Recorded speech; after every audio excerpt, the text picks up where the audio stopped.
A square box fits into a round hole. This week on The Hapless Heroes.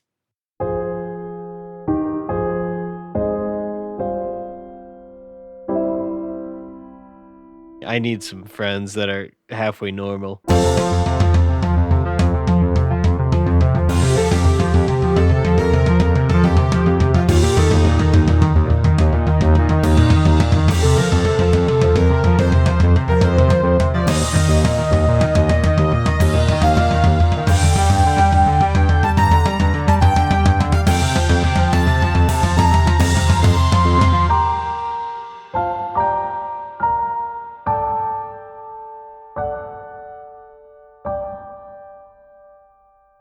Hello, everyone, and welcome back to another episode of the Hapless Heroes podcast. I'm Francesco. Tonight, I'm your host and DM as we wrap up our little exploration into what's happening in the present while our heroes are in the past fighting for the present. Anyways, I have a wonderful cast of characters here that I'm going to introduce to you. Starting in my virtual left, we have Zach as Perodill Lincolnwoods. Here I am in a hole underground with a box. Nicole as Dwonk Coppergrog. Definitely the safest option for moving a goose. And John as a dazed Dr. Dedew. Dedew falling! Last time on the show, we spent a long time just kind of exploring and understanding really what the aftermath was of Ebenezer's mission here and sort of siege of Ardwall. Its inhabitants are now just sort of these wandering, soulless husks. And it seems like Dedew has been affected by this to a certain degree, and Dwonk has been the one who's managed to survive and is trying to who was trying to help out, or at least just wrangled Dedew until someone else came to help. And in came Perodill. You guys obviously took survey of everything, saw everything was fucked. Clippy was of absolutely no assistance to you whatsoever. And then suddenly, out of nowhere, from the great blue horizon, rode in a 31 squared. Said something about how the multiverse is out of alignment and he needs to try to find a way with your help to hopefully return people's souls to their bodies, albeit he said this was going to be a bit of a risky and alternative method to doing so. You've traveled to the seat of, what was the seat of power here in Ardwall, which is this massive manor and villa where I guess the Sea Lords would reside and, would do most of their ruling from, I suppose. There was a button pressed under a desk. The desk slid away. A hole opened with, a hole was revealed with a ladder going down, and that's where we are now, going down a ladder into a hole, into the unknown, as 31 Squared is in search of something special.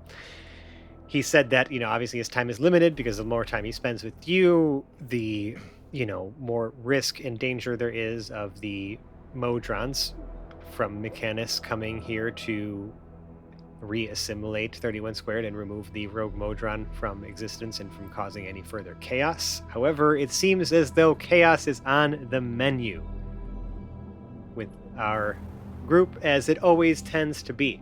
So, Comes with your choice of potato. All right, let's get into it. This ladder goes down quite a ways. You're surrounded just by just stone walls. It's like this looks like this was literally just dug out from from the stone that this villa is built upon, on top of this mountain, like a cliff face. And as you are descending deeper, you're noticing that some of the stone on the walls have carvings in them in different languages, all spelling the words of saying things like saying the word the name Southwind, and others too. There's some other names and stuff that you don't recognize, but they're just other names that are popping up, and maybe these are just names of former sea lords, or you don't necessarily know, but their names are sort of engraved into the walls as you're heading down. For those of you, at least with dark vision, who can see that. Is that any of us? I have dark vision. Okay. I am definitely also dark visioned. Did you probably wouldn't care? Yeah. Does Dedu what does Dedu see, and how does he react? So I was thinking, like, once you pull Dedu into the tunnel, because you're kind of climbing down a ladder to go down it, right? Mm-hmm. Yes. How quickly does Dwonk manage to catch the falling Dedu? Because if he got startled, I think he would do something. Oh no. Well, Dwonk, how did you pull? Like, you were pulling Dedu in behind you, like above you. What are you doing to support him, or how are you pulling him down into this hole? Because he's just being dragged like a tied bird Yes. into the hole. So, like, when Dwonk is going down the ladder at first, right, he's got his hammer kind of over his head, and that's what the hook is hooped around that he's pulling Dedu with. So he's, like, using his actual hand to climb down. And then as soon as he feels, like, he pulls with the hammer on one rung and feels the difference, right, of, like, something falling over the edge above him, like, that suddenly there's no resistance on the pull. So Dwonk quickly hooks his hammer hand over the ladder and, like, reaches out with his actual arm to catch the falling goose. I mean, you're a monk with very good reflexes, even in your, like, drunken master technique. So, like, I'm gonna just give it to you, because that's just fun. The problem is now, like, how do you descend?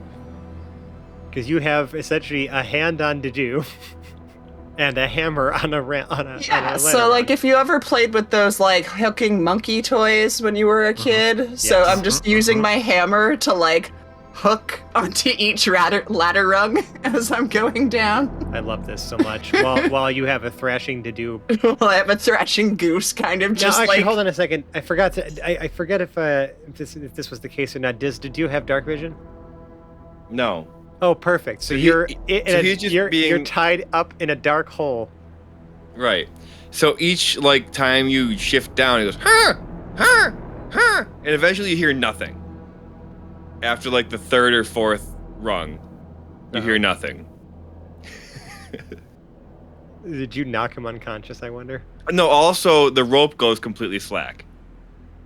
The 50 feet of hempen rope is no longer Like he's not pulling on it holding or up. resisting it? There's not a 60-pound or 100-pound bird in there anymore. Uh-oh. Wait a second. What do you mean by that? Dedu polymorphed himself into a butterfly. The survival instinct. So Dwonk he's not- stops, I guess, at a certain point. You would see the butterfly with your dark vision Well, if it would be so far below us, though, right? above you. Above us? You're holding him above No. you. Oh, I guess I'm depends actually on how- I'm holding him, right? That's what I had said. I had said I had grabbed him with my arm. Yes. So I guess I would I have wasn't sure if felt that it meant go you like caught the rope.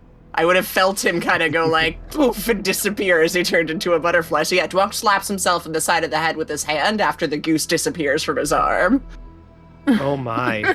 Okay, there is now a butterfly of Dedu floating around in there. This is interesting. Dwonk, before this butterfly floats away or flies, I mean, like, where is it? Are you flying upward right now towards the light? I guess he's going down. You're going down. Oh, okay. Well, Yeah, the looking for ground. Okay, the butterfly flies past you. Perodill, there is a 31 squared on your shoulders as you're climbing down this ladder, and you see that the 50-foot rope just falls slack next to you, right? That was previously honk tying Dedu. Mm-hmm. And now both you and Dwonk are looking frantically around for a butterfly that's sort of just swirling around this. I'm tube. not worried. I'm not worried about this. I'm not concerning This myself. seems like a win-win for Perodill. Yeah, this is great. I'm not going to go out of my way to kill Butterfly to do, but I'm not going to go out of my way to try to capture him and make him come closer to me. Can we see how far down the ground is now? Perodill can see that there appears to be a dimly lit like room below that you are not too far from, probably another 50 feet or so of climbing left. That's too far to jump out and catch the butterfly. Yeah, because that would also risk, the people who are below you.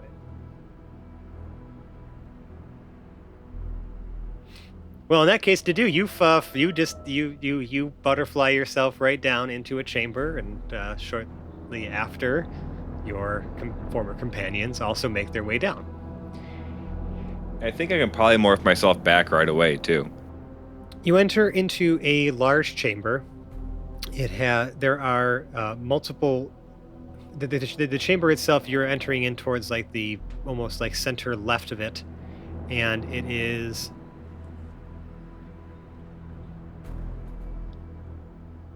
About 70 feet by 40 feet, right? It stretches out to your left and right, and then it's a little bit shorter, like up and down. There are 6 doors, 3 on each side to your north and south, and then a set of double doors to your east as you descend. You're entering in sort of center left. It's 70 the long way, like east to west, 40 north to south. Okay. The and northern. We're entering on the west. You're entering like center west, like almost like just a few, like maybe 10 feet off center. So we're entering on the north side. You're entering on the western side. On the western side. Okay. In between.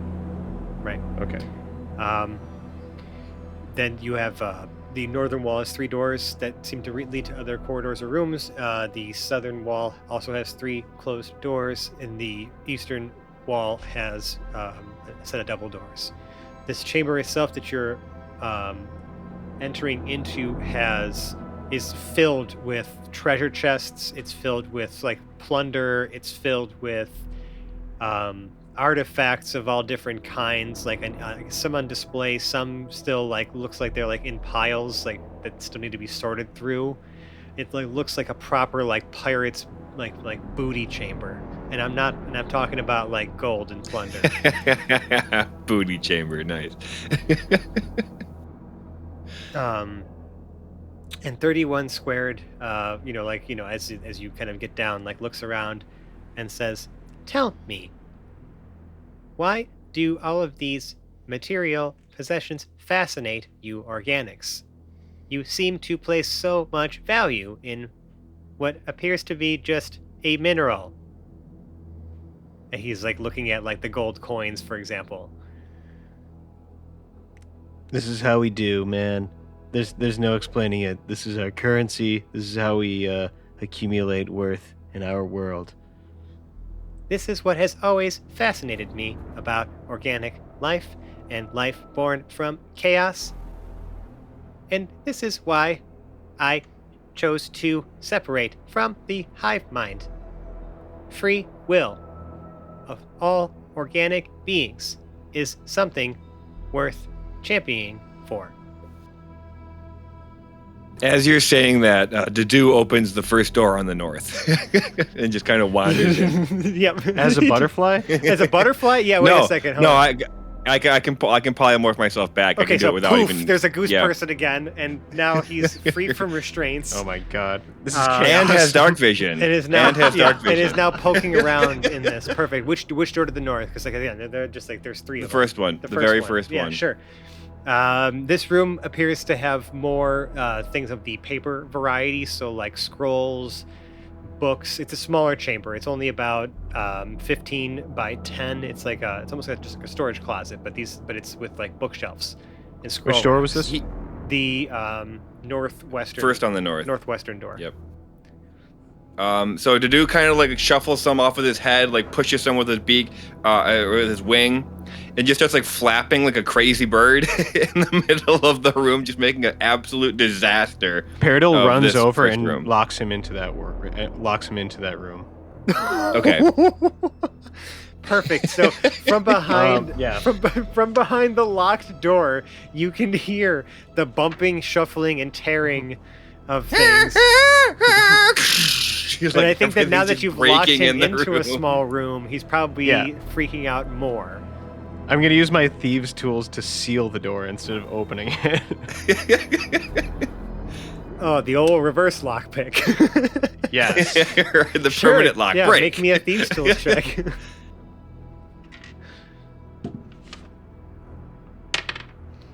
19. Good enough for this door. See you later, to do. To do, you are Like 2 seconds later, Dadu pops up again on the other side of the door, having polymorphed himself into an ant, gotten under the door, and he's immediately right back. Yes. Oh no. I guess now is later. Now is later. And so now, yeah, he again just begins wandering and poking around.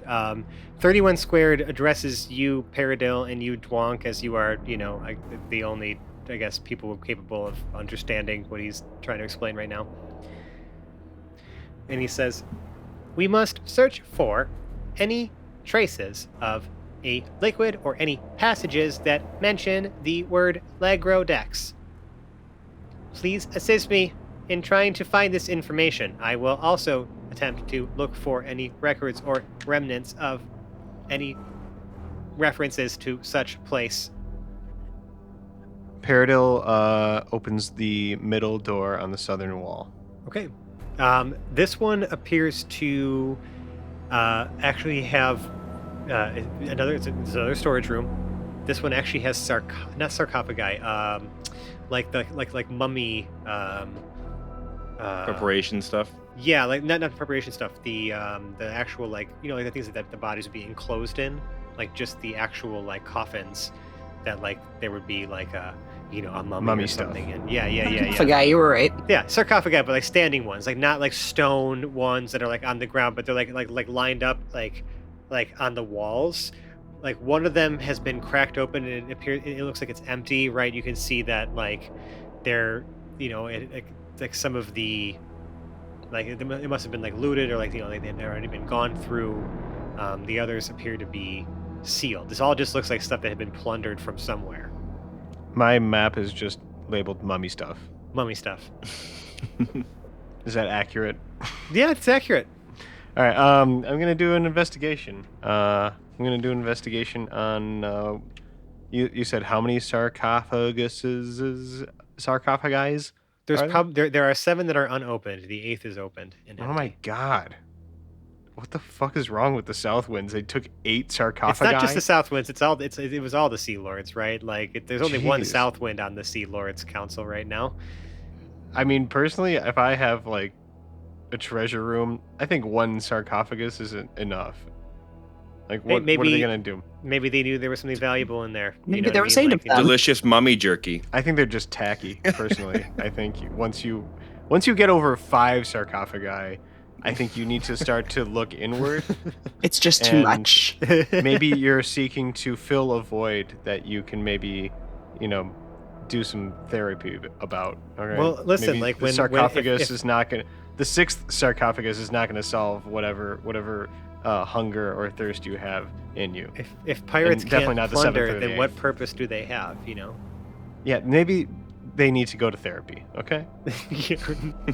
Hashtag pirates need therapy too. Pirates will literally plunder 8 sarcophagi before going to therapy. Okay, I'm going to. Can I just do a blanket investigation of these Yeah, but I mean, sarcophagi? like, what are you investigating for? I guess like what are you trying to gather here? Pirate ghosts. Pirate ghosts. Yeah, I'm into. Okay, Yeah. sure. Are there any pirate ghosts here? Sure. No, Yeah, no. it's- No. I'm looking for mentions of Lagrodex. Of I Lagrodex guess. on these sarcophagi. Let's do it. That is. What did I say? Investigation. Mm-hmm. Can I use my Smith's tools? No, I mean unless you wanted to use something No, within no. your Smith's tools to pry one of these open or break it Can I open. do a backflip while I'm investigating and use acrobatics? I mean, you could use acrobatics to look cool while you're investigating. All right. It's not going to aid your check at all. You could ask Dwonk it's for a 7. help. It's just a 7. I got a 7. I mean, these look like sarcophagi and nothing to do with any sort of like this. These look from like they're from like this world, just somewhere far away. Cool. All right. I think I'm moving on from this room. Yeah, Dwonk doesn't even follow you into the second room. He just stood in the doorway, looked at the sarcophagi, and went, yeah, and walked onto the third door and, like, opened that as you were assessing. On the southern wall, right? The one closest to the eastern, like, set of double doors. Well, yeah, there were 3 doors on the north wall, right? So this would be Three, like the 3 north, 3 south, 1 on the east Yep. wall. Yeah, so this would be like the last door on the north then. Yeah, unless we're in the north. So north, east. The mummy stuff was in the middle door on the south wall. Correct. Oh, on the south wall. Okay. Yeah, we're just going in whatever doors we We're can. just zigzagging all over the room now. Like a fart in the wind. Like No, a okay, I guess because I looked at butterfly. I looked at the mummy door and shuddered. So the south. We came in from the west. The southeast door, then I guess would be the next door if I walked past the mummy room. Yeah, So I'm opening the southeast door. sounds good. This opens up, and in here you actually see there are like it is wall to wall, like casks of various alcohols. Dwonk gets a huge smile on his face and closes the door behind him. Okay. You son of a bitch. All right. Wait, which door was that again? The south wall Southeast. or the north wall? Southeast. Southeast. Southeast. I'm just gonna write Dwonk is Dwonk. Jadu has opened both the other 2 northern doors. Well, I'm not sure if you would have opened both, because the second one and the one in the middle is filled with exotic, like cured foods, like things that that are shelf stable, like shelf stable Yep, foods. wouldn't have made it to the third one for sure. No, eating. Whatever he can find. Like he's just this room is now becoming an equal disaster to the other room he was just in. There are some cured sausage sticks in here, so yeah, I feel Yep, like... those are gone first. All right. Perodill moves on to the northeast door. Yeah. You open this door, and on the wall that you're facing, as soon as you walk in, it is lined North up wall. with armor racks, right? Like mannequins that all have these very exotic looking armors attached to them on display. And then on the walls to your left and right is just, I mean, we're talking like racks floor to ceiling of weapons. Bladed weapons, blunt weapons, spiked weapons, pointy weapons, shooty weapons. Okay, It's I'm just gonna like kind of stockpiled in here. Yeah, I'm gonna do a. What do you want? Like a history? Can I do a history check on the armor? Sure. It's 11. 11. Okay, an 11 would tell you that these armors look very old. Do they look In that little they don't look like- Legrodexian? They don't look like anything that anyone would be wearing today in battle, as they're way more like dressed up. They also, are employing, I guess, like outdated stitching methods. But that's about all you can identify. You couldn't really place like what time period these armors would be from. I'm gonna call 31 squared in to help me. 31 squared is busy, like he's in examining and attempting to do his telescopic lockpicking of the eastern door. And he I'm says, gonna help him. uh, Oh, okay. Well, what does he say? Sorry. he says, "What would you require my assistance with?" Good, Perodill. I found all this crazy armor. It looks really old and not of this time. What do you make of this? Is this of Lagredexian origin? He takes a break from the lockpicking and looks over at into the room and says, "Nope, I don't think so. That looks something of this plane. Maybe something ancient. Oh. Anyways, could you give me an assistance with this door? I seem to be having trouble." Yeah, absolutely. Perodill makes his way over to the eastern double doors, were they? They were double doors? Mm-hmm. And, yeah, he's going to use his thieves' tools. Okay. That's 17. A 17, you feel as if like you are about to unclasp the lock. And then you feel almost as something like push your push all of the pins back into position, as if they were actually acted on by another force. Okay. Can I do an Arcana check? Or Sure. If that's what if you think magic is afoot here. Nat 1. A nat 1. Surely this door is cursed. Okay, great. I'm now afraid of the door, and I back away and check the southwest door. What do you tell 31 Square? Like, what do you say as you back away from the door? Nothing. I just look spooked as hell. Perodill, we were just working on this door. I don't want to go near that thing. It's cursed. I don't want to be cursed. I don't want to go back up to the surface and have my soul removed like the rest of them. Maybe they tried to open this door. Strange. This does not appear to be the point of origin of the catastrophe experienced on the surface. However, I am willing to entertain your hypothesis. All right. I mean, you're more than welcome to keep working on this and getting cursed, but I'm gonna stay away from it. I'm going over to I'm gonna check out this room over here. Okay, I will continue working on this door then. Remember, every moment that passes, the danger to your realm increases by 0.00001%.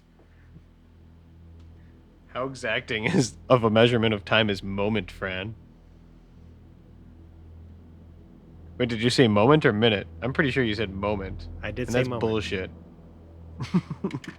Is moment what's he called? Is that a Modron unit of time that's somehow more exact? It is hard to tell you exactly how many minutes in your realm. It would take quite a bit more computational power. I would need to reconnect to the Modron matrix to understand the proper passage of time on this plane. For you must understand, I have experienced time in many different planes at many different speeds. Well, now I've experienced a Modron talking straight out of his ass. I'm going to go look at this room. Wow. Called out. You go to the southwest door, is what you said? Yeah. Yes.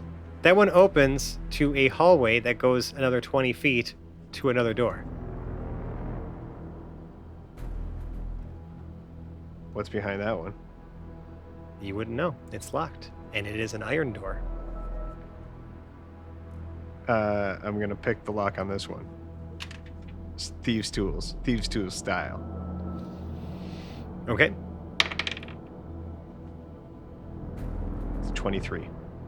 You open the door, and inside here are the inanimate forms of the of some of the Doppelpopulus automata. Oh, nice. Do you remember Doppelpopulus? From Yep, I do. From the there was where the kids were built. You guys had Yeah. built all the automata to then make the Yeah, people I mover. remember those guys. There are some of the inert forms of some of those automata here in this room. That's gross. There's about 20 of them. Just like heads bowed, like not functional. All right, I'm leaving them alone.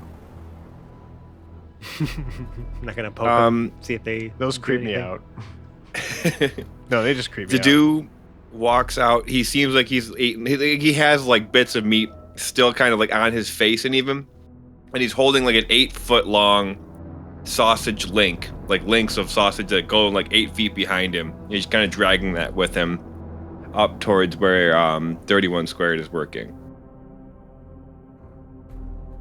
Okay, just like munching. Like, are you like kind of like just like kind of just sitting there now, like kind of fluffing your feathers and eating? Yep, just watching him. Every once in a while, one of the sausages disappears into his beak. Fantastic. Duonk is also investigating the room that he's in, kind of. You had mentioned that there were casks in there. Yes, Yeah. Was it just casks or like casks and bottles? just casks. No actual bottles. It was like just like all like barrels. Like barrels. Okay, so Duonk's like wandering around the room, kind of looking at the barrels, checking to see if any of them are like labeled. No, I wouldn't say that they are labeled in any traditional sense, but you can tell some of the barrels themselves have wine stains on them, and others do not. Okay. None of them like say where they're from or have like a shipping. No, they are all covered in a fine layer of dust, however. Are there any spigots or taps or whatever you use to get into a cask in here? You watch your mouth. Wait, what? Oh, God. I don't know. Spigot always sounds like a dirty word to me. It kind of does, doesn't it? Yeah. I get that. Anyways, sorry. Excuse me. Is it just storage or are there actual like tools to open these casks around? There aren't any tapping tools, at least present in this room. It looks like it is just storage. Like maybe they're just being left here to age. Hmm.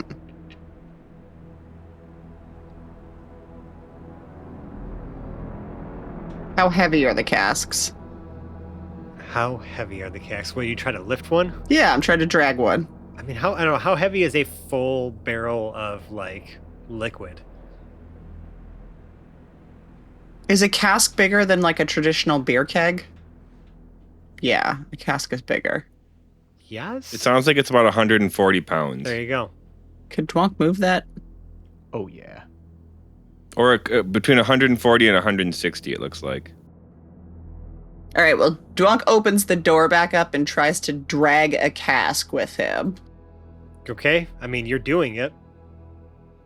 You're dragging one out of the room. You can see now, everyone can clearly see what Dwonk was doing in there. Okay. How's what is 31 Square's progress like on that eastern door? You can see that every attempt that 31 Squared goes to make to unlock it, that's something again is like forcing his like arm or his hand back into position, and he just like looks very confused. It appears that there is something preventing my attempts of opening this door. This is most unexpected. Yeah, it's cursed, man. I'm telling you. He like looks over the door again, gives it a couple knocks. Does not appear cursed to me. We're all standing within 10 feet of each other, right? Yes. The dude's gonna try to teleport to the other side of the door.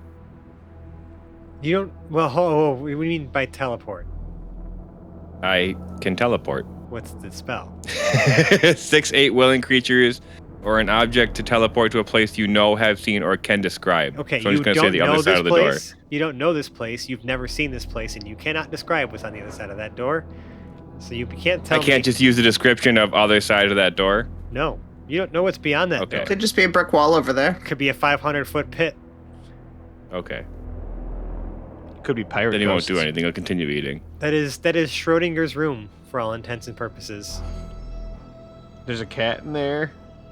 That's dead. There and is alive. there is or is not a cat in that Both possibilities are equally true right now. Whoa, man.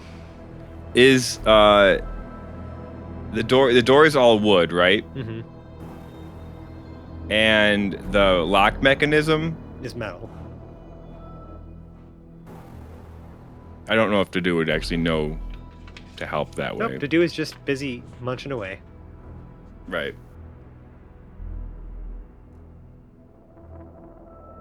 Because he can turn the door into things, he can turn the metal into stuff, but he has to recognize that like it's kind of imperative that they get through there. And outside of them trying, he doesn't really think it's that necessary. So, No, he's got sausage and beer. He's got everything he needs right now.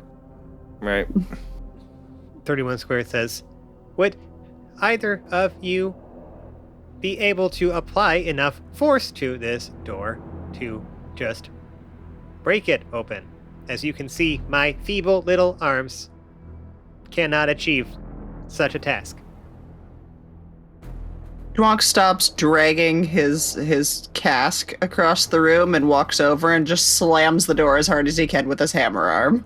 All in like one motion, like still walking, hits it with the hammer. Yeah, like just like a massive impact. Roll me an attack against the door. 13. Okay, I mean, you connect with the door, but it doesn't really do, like... I mean, you leave a nice little dent in the wood. Perodill's gonna search that weapons room for like a great hammer or something. Yeah, I mean, Something- there's like something there's bludgeoning. there are mauls in here. There are like there's plenty of bludgeoning, like large two-handed bludgeoning instruments. I'm gonna grab the largest, most bludgeoningest, two-handedest instrument in here. Okay, it's a very large hammer that if you were not wearing your bracers, you'd probably not be able to wield. But with those bracers of strength that you have, you easily hoist it over your head.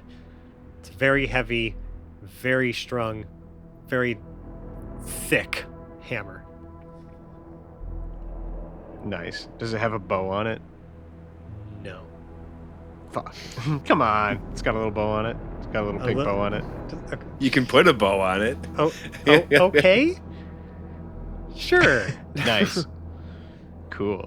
Anyway, I'm gonna take this big chongus of a hammer with a little pink bow on it, and I'm gonna swang it. Okay. I mean, you can use your strength plus your proficiency for your roll because you are proficient with martial weapons as a fighter. So, more than able to just give a good heave ho. Yeah. Do you want to roll? Yeah, please.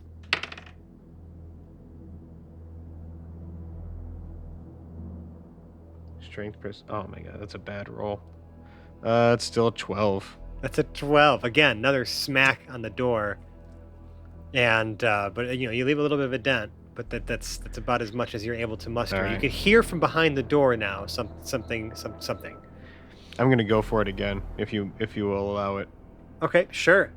Before you just ignore whatever sound you just heard and you swing again.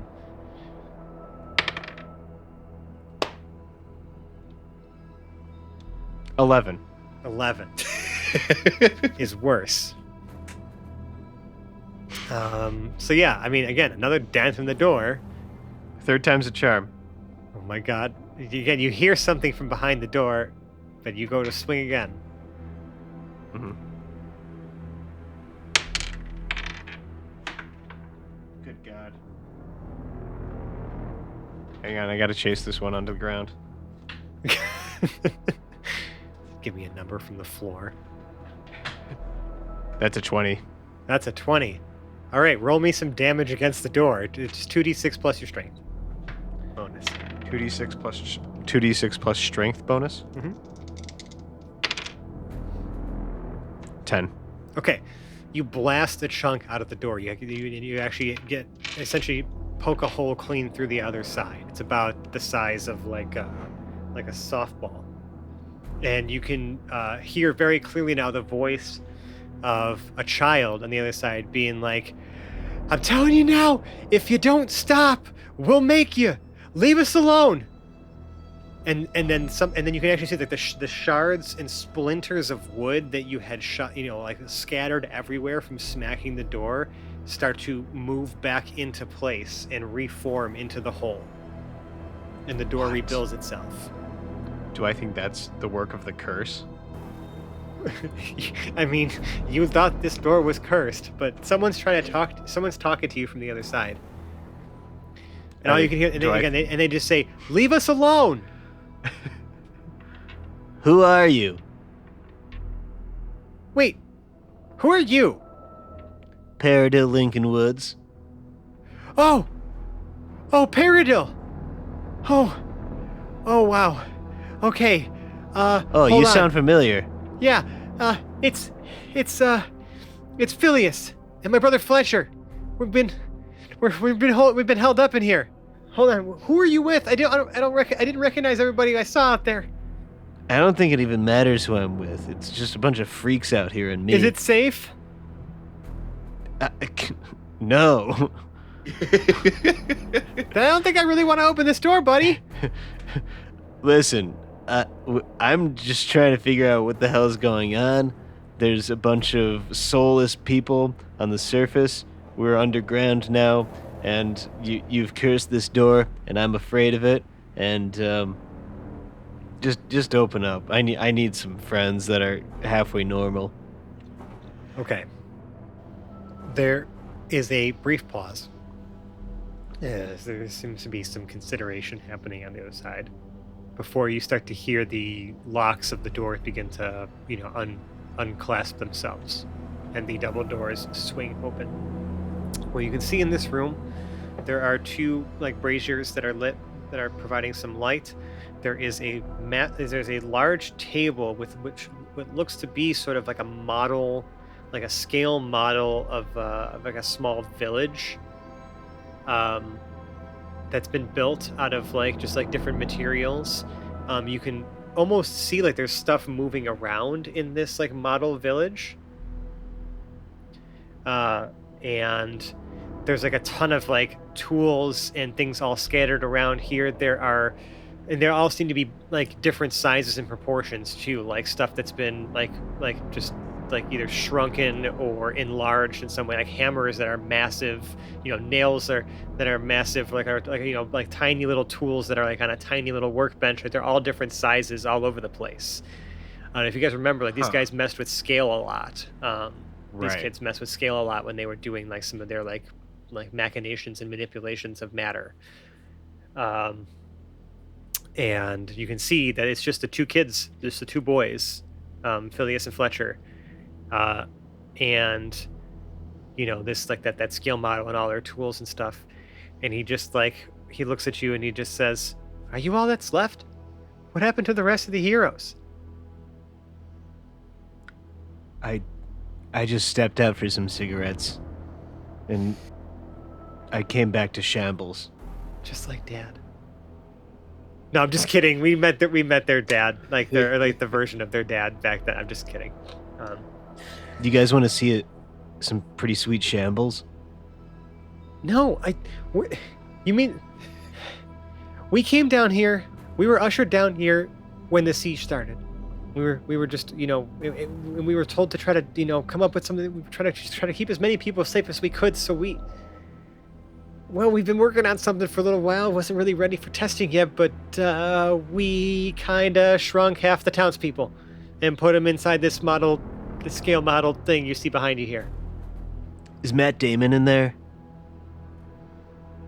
Who? We can ask next time we shrink ourselves down to go checking on the folks in there, but we've been able to keep things stable. They seem to be okay. It's actually a great success, and you see Phileas just kind of nodding his head in agreement, really excitedly. But what happened out there? What do you mean shambles? There's shambles as far as the eye can see. Shambling here, shambling there. Some things that you thought could never be shambled have been.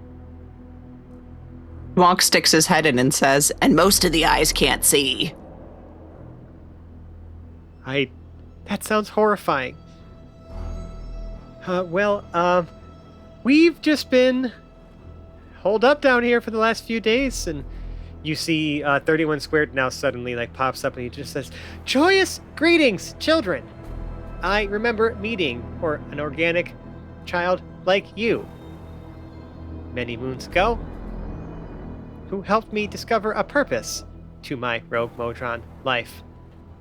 I am hoping you can help me locate a reference to or any potential path to the realm of Legrodex. Do you know anything about that?" And you see Phileas be like, "No, I mean, if anything, the only thing I know is that they just told us that, it's really important that we didn't let anybody in there. I mean, there's probably some records up. There's a room down the hall with a bunch of papers and other stuff. I'm willing to bet there's probably something written on one of those papers that you can read. Maybe there's some information there. I know this is where they kept a lot of their like super secret stuff."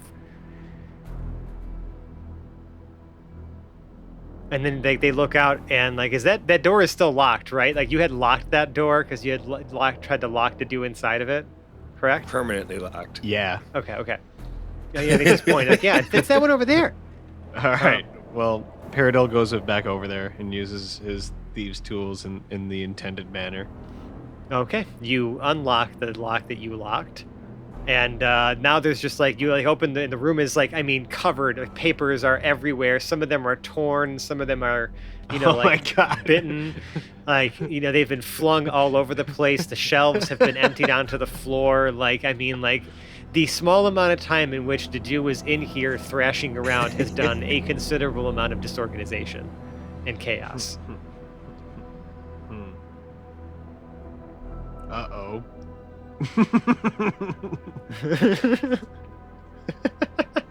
Perodill lights a cigarette. Just gonna put an open flame near all these papers. I mean, I'm standing in the doorway. I'm not like peering over them, like smoking over them. Okay, fair. Wonk, seeing the shambles in front of him, finally holds out his hand for a cigarette. All right, yeah. Now Dwonk is ready to smoke. Wonk needs a cigarette now too. Okay, 31 Squared continues I conversing gave him with one. the prodigy kids,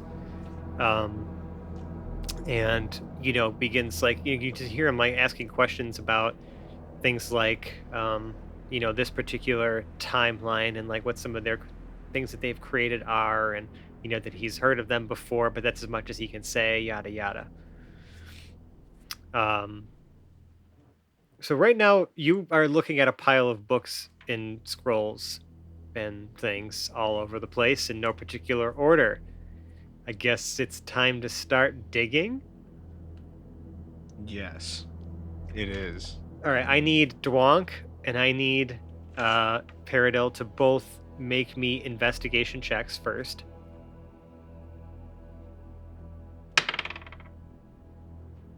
$20. 10. All right. I mean, Dwonk, you're just like trying to you're pulling as many books and stuff like that out as you can find, but like it's feeling very hopeless to you. However, Perodill is on a mission. He is just, throwing out anything that has absolutely nothing to do with anything. Like just like what may be great and rare works of literature are just being cast aside because you are singularly focused on finding anything that potentially references Legrodex. And you find a torn paper that says, it appears to have been chewed up a bit. How curious. But at the top, it just says, the lighthouse. It's labeled the Lighthouse of Legrodex, and it has an actual diagram, like almost like a cut in half diagram of the lighthouse, and it also details what appears to be a very extensive basement underneath, and then on the back of it there appears to be another set of diagrams that all detail different rooms and areas, but none of them appear to be connected. But you can see that there are certain arrows pointing from one set of rooms to another, and then some of those like there's just sort of like a mess of different like things kind of pointing in different directions as far as like how these separate little maps on the back reference each other or point to each other. You have no idea what this is, Perodill. You were No, I not. don't. You never went to the lighthouse. You Okay. probably saw the lighthouse, but like not any closer than Right. one of So the if ships anything, that were in the harbor. the information I just gave you is all the information that your player or your character would yeah. even have. Right. Oh, that's hysterical and very unfortunate for you, Perodill. Here we are. Here we are. Yeah, I don't know. No, I mean, like, I don't know what it even looks like that I'm looking at. It almost like on the back. So the side, the front of this particular like long, like piece of paper, has a like cut in half diagram showing all of the rooms of the inside of this like lighthouse like structure, this tower. Right. And there's a bunch of arrows and things like that pointing to different rooms and whatnot on this side. But then if you look and flip the paper over, it depicts a bunch of top-down like maps of different chambers and rooms, but none of them are connected to each other. But there are a bunch of arrows that are sort of referencing and like pointing from like one room to another, like it's sort of like it's almost as if like that's like they're connected but not by actually any corridors on the map per se, just there are arrows connecting them to each other, like almost like kind of it's almost some sort of diagram or map of like what like how to get from one room to another, but like you don't understand what any of these rooms are or what they mean. There's just like, you know, like there's some of them are labeled, like some of them are labeled like study, some of them are labeled like graduation and ceremony chamber. There's another one that's labeled chamber of the waters of Southwind. There's a few different things that are, you know, that kind of catch your eye, but you don't know what any of them are or what they mean. Okay. But there's some familiar names. There's a thing that says Legradex. There's a thing that shows that says Southwind. This seems like you're on the right track. Okay. I show everything I have to 31 squared. He says, interesting. This helps us if we were at the lighthouse, but this tells me something. That basin has likely been ransacked or taken at this point by the invading forces based on my calculation of the events of this timeline as they should have happened. However, their whereabouts or the existence of any other is a bit unknown. Phileas, I may have to ask you a question. Where did you get the materials and where did you shrink down to create this village we see before us? Phileas begins to explain how they actually had taken an entire section of one of the of like one of the villages or like the neighborhoods of Ardwall and shrunk it down. And then they added some different features based on some of the plunder that had been collected here, like actual structures and decorations and whatnot have been added based on what they found down here. So it's sort of a combination of what existed above and what existed in here, all made to the same scale. And Phileas begins describing, yeah, and there was like some sort of like, you know, fountain like set up down here, and we decided, you know, it'd be kind of nice to put down there because there seemed to be a source of fresh water. And then there was like a separate basin we just kind of added as a decoration in one of the rooms in one of the houses down in there. And 31 Squared says, thank you. That might be our ticket. If you don't mind, could you... well, how does everybody feel? And 31 Squared turns to the rest of you.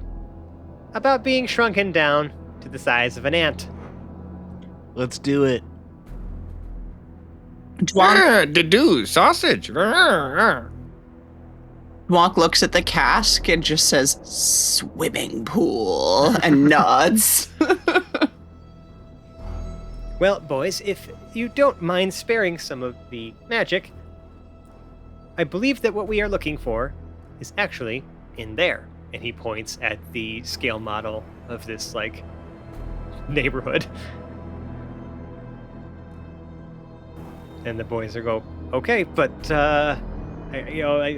good luck, I guess. And just head out to the town square right in the center there and give us a wave when you're ready to get back to full size.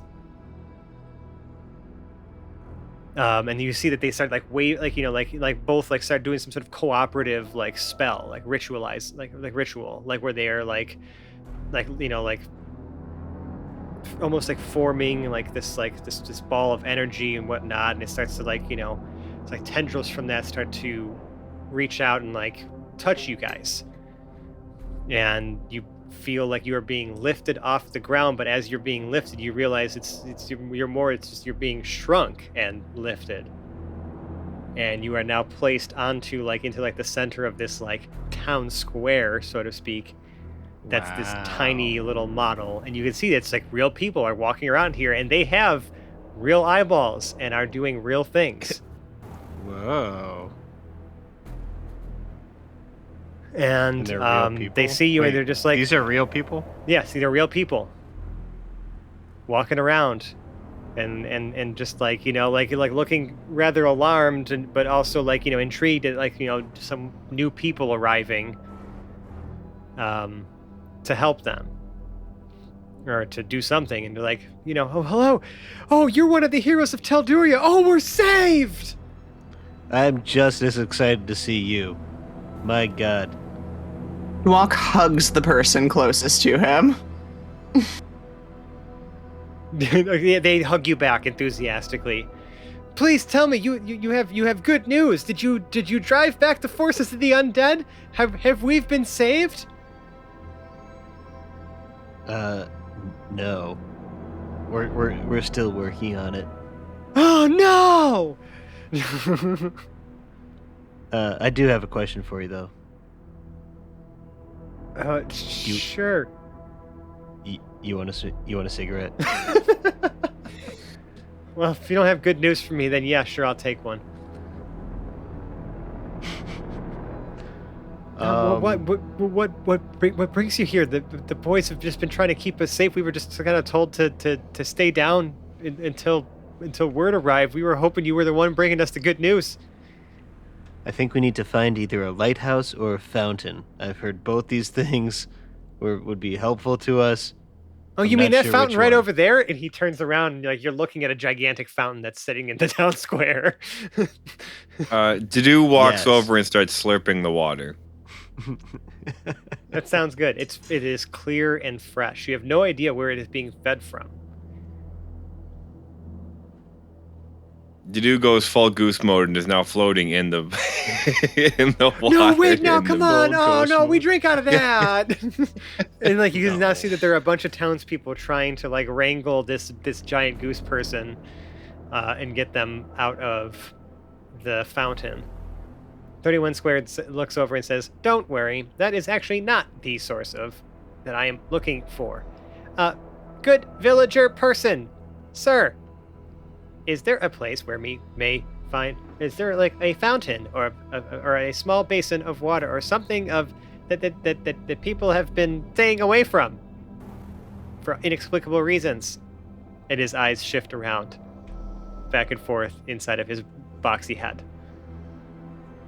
Why, yes, actually, it's funny that you mentioned that. There is one in that building right over there. We all kind of stay away from it because it just feels fucking weird, man. You want to That's go the ticket. towards that? We're doing it. And Perodill goes over towards it. Mm-hmm. You start walking towards this building, and none of you feel any sort of strangeness. It just looks like it's a normal house. But when you open it up, it's like completely unfurnished. The only thing that's in there in this single floor home is what looks to be like a bird bath in the center of like the structure. And the bird bath itself is almost empty. There's maybe like a teaspoon of water inside of it. I'm going to investigate. Okay, investigate. 18. 18. Okay, this is about the weirdest fucking thing you've ever seen in your life. This looks like something out of like a strange dream.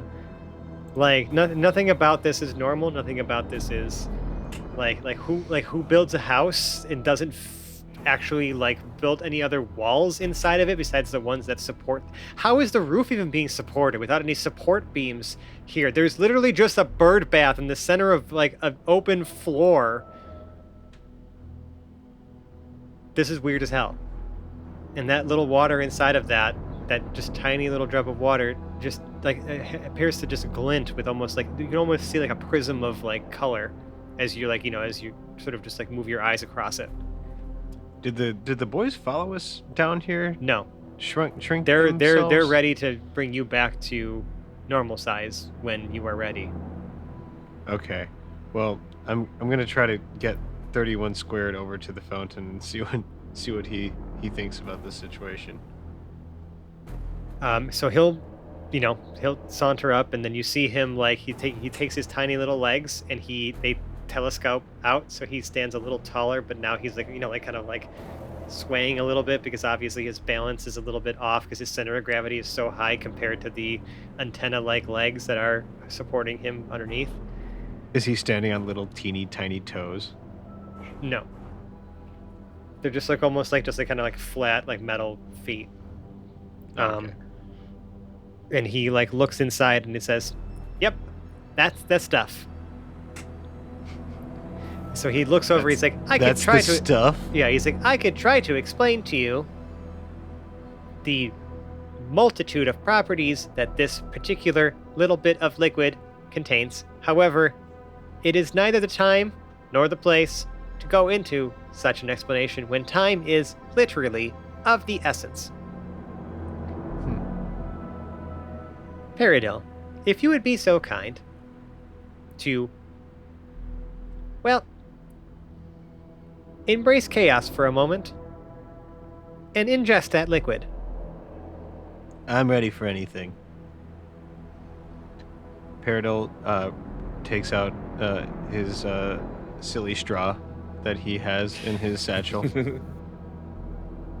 Okay. and he turns to 31 squared. He says, Just drink it? Imbibe it. That means drink? Yeah, yes. All right.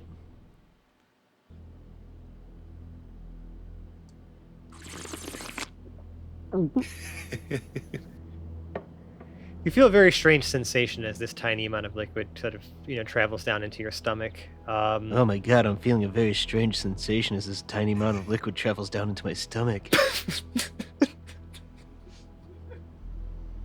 God damn you.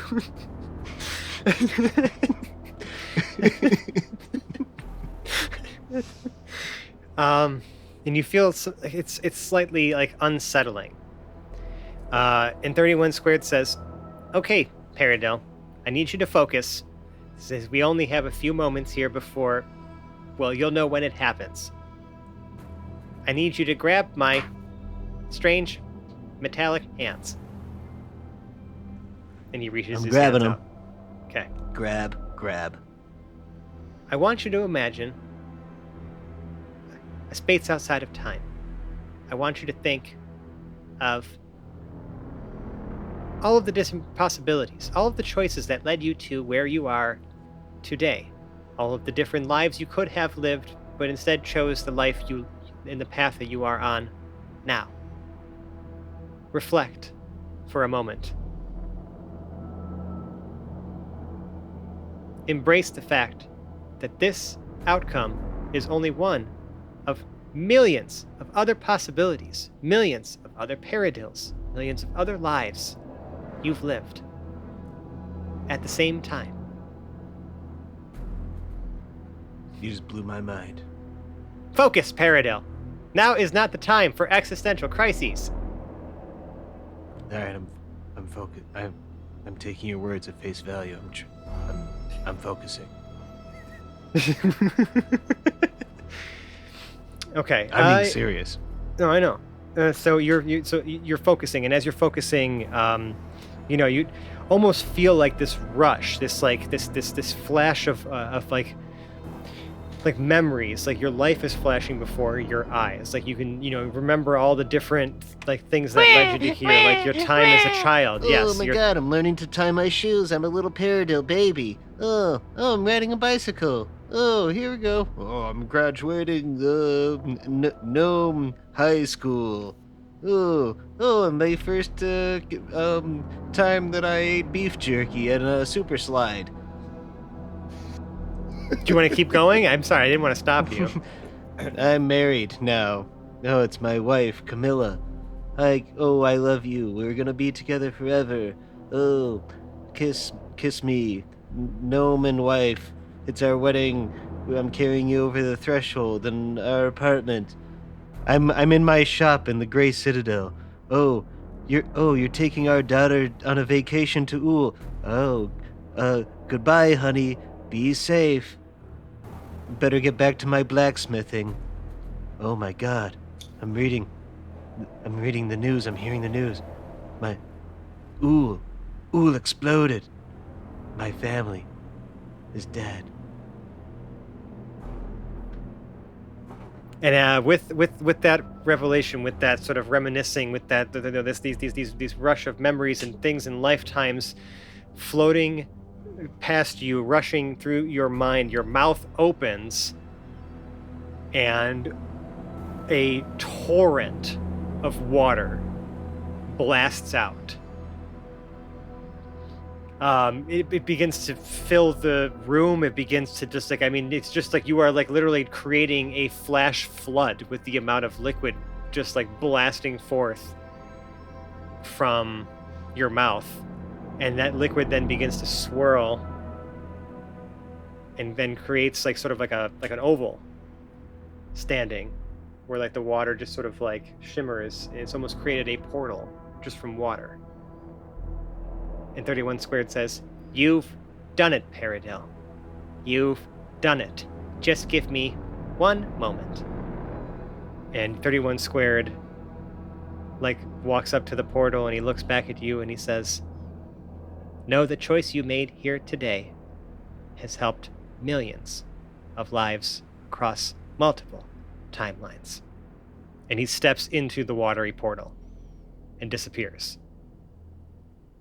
There's a pause for a few moments, and then bursting forth from the portal are all of these wisps of light, of just like white light. Just I mean thousands of them just pouring out and into the this mini town square, and then like growing in size on their own, and then just like flying out the door of the room you came in from and out into like up the ladder and out of sight. It takes about a minute for all of this to like happen, as there's like again thousands just pouring out, until the water then collapses again into a little tiny drop on the floor. And that's what we're going to call this episode of the Hapless Heroes podcast. I was gonna drink it. All right. Oh, I wonder what just happened. I wonder what you just did. Me too. That was crazy. Mm-hmm. Who knows? Well, I mean, we'll find out At some point. Maybe we'll find out. Maybe. But in the meantime, if you like us, you can find us on the internet. We're on such places as Twitter and Instagram if you look for @HaplessHeroes, or on Facebook and Reddit, just look for Hapless Heroes Podcast. Those places have sticky posts and other ways that will direct you to our Discord server, which is where we actually spend the majority of our time socializing with our beautiful audience, you. We encourage you to come in, join in the conversation, talk about, whatever it is. Just come say hi, come tell us how you found the show, come share pictures of your cute little furry animals at home, or tell us about, some of the games and things you're doing, or, the characters you built in your worlds and whatnot, or how Hapless Heroes has changed your life. We want to hear about it. Come join us in our Discord server. But if you really, really like us, you can leave us a 5-star review on the podcast service of your choice. We'd really appreciate it. We love reading your kind words because we'll say some nice things right back to you on the air. And if your podcast service does not allow you to leave a review, if you can just leave us a rating and if you want to say something nice anyways, you could just go right up onto our Discord server where we have a 5-star channel, or shoot us an email at haplessheroes@gmail.com and say some nice things to us. And we'll acknowledge you right now, like I'm about to acknowledge Bardest, who writes to us and says, "It took me almost 1 year to date," which was 2021, to catch up completely listening to this podcast, and I can truly say that there is but one thing I would change about this podcast, and that is, I'm sorry, Hoblet, but you weren't meant to grow up. We don't want the timer. We need it.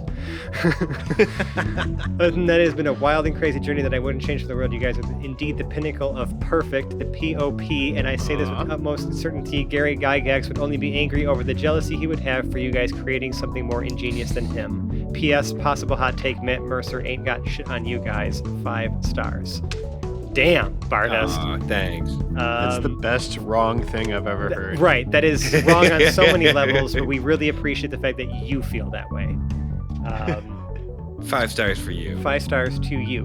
Now, if you really, really, really like us, you could donate to our Patreon. It's patreon.com/haplessheroes. We have a bunch of rewards on there for you, behind-the-scenes audio bloopers and other things we're going to keep trying to add on there. As of this recording, we still haven't recorded the Hot Chip Challenge, which is totally my fault, but I'm trying to get I want to record it so that we get the video, so we get everyone's reactions wherever we are. What else do I need to do? I need to belch people's names or something like that. You've signed yourself up for a lot of things. You have to make everybody pants. I think you have to make somebody a pair of pants.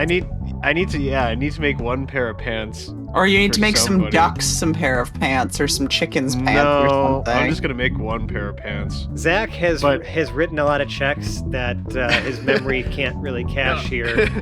So the two that I remember that are definitely possible, because first of all, I never specified what material the pants would be made out of, or how well made they would be. How well they made, and what size, and if they would be of an appropriate size. So I can literally make any kind of thing that would be considered pants out of anything. What we're trying to say is that you should donate to our Patreon so that you can motivate Zach to deliver on his false promises. No. I'm going to do it. I'm going to do that. And the one thing that would take very little effort is I think I need to belch people's names. So, no, I need to belch the names of our Patreon donors. I think what was it? I need to either belch their names or belch and then name the belch after. Name the belch after them. Yeah, I don't know. Yeah, I feel like that sounds straight. more like something I would promise. Yeah. Anyway, please remind me of what I need to do in the Patreon lounge, because I really don't remember what it is that I'm supposed to do. And if you like us right now, you like us, Sally Field, and the whole deal, go into your local butcher shop and demand 3,000 pounds of beef. And when they refuse that order, because that's insane and it's impossible, I don't know, I'm not a butcher. I think if you ordered 3,000 pounds of beef, they would either laugh at you or get irate, because butchers do not have time to joke about beef. You should say, "Please, sir," and you should say it in the British accent like this. You should say, "Please, sir, I need 3,000 pounds of beef for my favorite podcast is Hapless Heroes podcast, and, well, I'm going to bury myself underground and listen to it 3,000 times in its entirety, and I need 1 pound of beef for each listen." That is so strange. That is one of the strangest things we've ever asked someone to do. Not the strangest, but it's up there. Also probably doable. I mean, I guess so. But That one's definitely doable. That requires just lack of shame, I think, and nothing else. Yeah, that's fair. Well, I mean, you heard it here, folks. I mean, this is how you devote, and how you show your devoted love to us. But until then, I'm going to outro my cast, and we will be back to hopefully our main story next week. But until then, it has been John as Dr. Dedu. The sausage was delicious. Oh, I'm feeling much better. Yes. Zach as Perodill Lincolnwoods. I'm glad I still have my cigarettes. And Nicole as Dwal Coppergrog. If nothing else today, I've learned I don't like smoking. Thanks for joining us on this journey. I've been Francesco. We will be back with our regularly scheduled programming next week. I love you. Bye-bye. Bye. Thank you for listening.